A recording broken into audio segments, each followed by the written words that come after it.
आज का जो विषय है जिसके अंदर लिखा है आध्यात्मिक सशक्तिकरण द्वारा स्वस्थ समाज। समाज की हम बात करें तो समाज का जो आरंभ बिंदु है वो है हमसे, स्वयं से। तो शुरुआत में योग व्यक्ति से आरंभ होता है, एक पर्सनल प्राइवेट चीज है।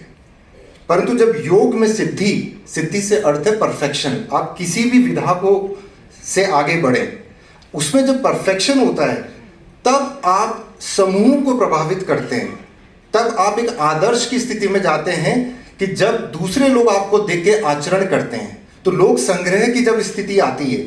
इसलिए हमारा दायित्व है कि हम हमारे व्यक्तिगत जीवन में योग और उसके आदर्श को पहले खुद उतारें, तभी वो जो हम चाहते हैं तब जगत में परिवर्तन हो सकता है। अगर परिवर्तन जगत में चाहिए तो स्वयं हमें परिवर्तन का वो मॉडल बनना पड़ेगा। यही योग का सबसे जो महत्वपूर्ण है। योग मतलब जुड़ें। किससे जुड़ें? आप स्वयं से जुड़ेंगे तो समाज से जुड़ेंगे। परिवर्तन हमें बाहर की अपेक्षा करते हैं। हम जितना परिवर्तित होंगे जगत में उसका परिवर्तन आपको देखने को मिलेगा। अब जगत कहाँ है? जगत कहीं नहीं है, स्वयं हमारे परिवार में। सबसे पहली जो यूनिट है वो है हमारा परिवार, और उससे भी हम थोड़ा सा आगे जाए हमारा समाज, समाज से आगे राष्ट्र, और उसके बाद आती है पूरा संसार। तो हमें अगर परिवर्तन करना है तो हम स्वयं से हम उसकी शुरुआत करें। अगर हम संसार में शांति चाहिए तो उसकी जो आरंभ बिंदु है वो भी हम स्वयं हैं। अहिंसा चाहिए, हम ही हैं। क्योंकि अगर हम कहते कि मैं कौन हूं, हमारे अंदर दिव्य अंश है, उसको आप कम ना आके योग के मार्ग पे हम यहाँ लगभग सभी जुड़े हुए हैं, तो बताने की आवश्यकता नहीं है कि उसका क्या प्रभाव है।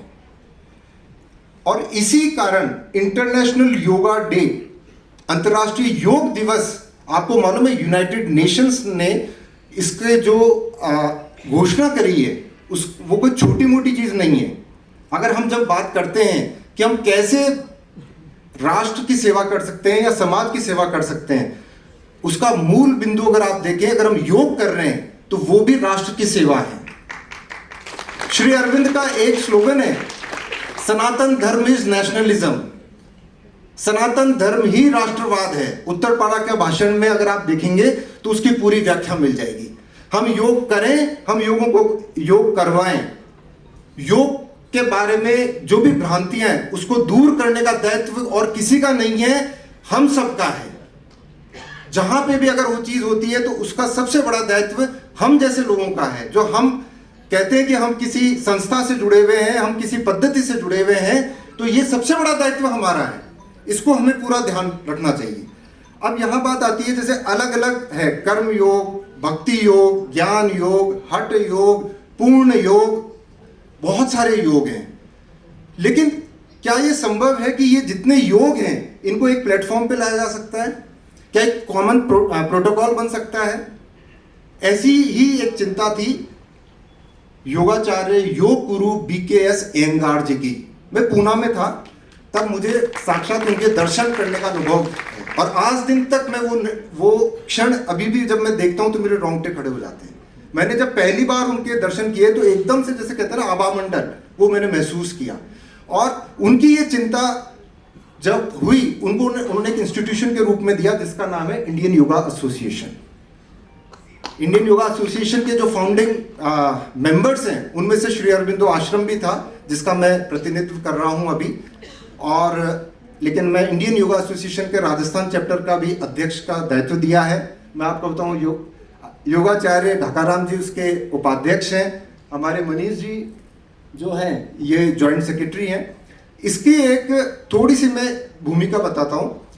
जब हम अलग अलग विधाओं में जा रहे हैं, पर जब संस्थाओं की बात आती है तो एक प्लेटफॉर्म की आवश्यकता पड़ती है, क्योंकि आजकल पेटेंट कर लेते हैं कोई भी बाहर।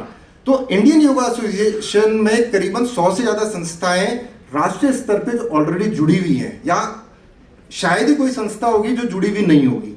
राजस्थान में भी हम इसकी एक पहल चालू कर रहे हैं, और अभी आर्ट ऑफ लिविंग के गुरुदेव श्री श्री रविशंकर जी उसके अध्यक्ष हैं, और बाबा रामदेव जी ने ये जो संस्था है इंडियन योगा एसोसिएशन, इसको करीबन 2020 से वापस में रिवाइव किया। ये अब मैं अपनी बात को विराम देने से पहले सिर्फ आप लोगों से एक निवेदन है, क्योंकि हम सब योग से जुड़े हुए हैं और योग जो है वो सनातन संस्कृति को समझाने के लिए सबसे सशक्त प्रबल एक साधन है। लेकिन उसके लिए कुछ एक चीजें हैं जिनके बारे में हमें स्पष्टता होनी चाहिए।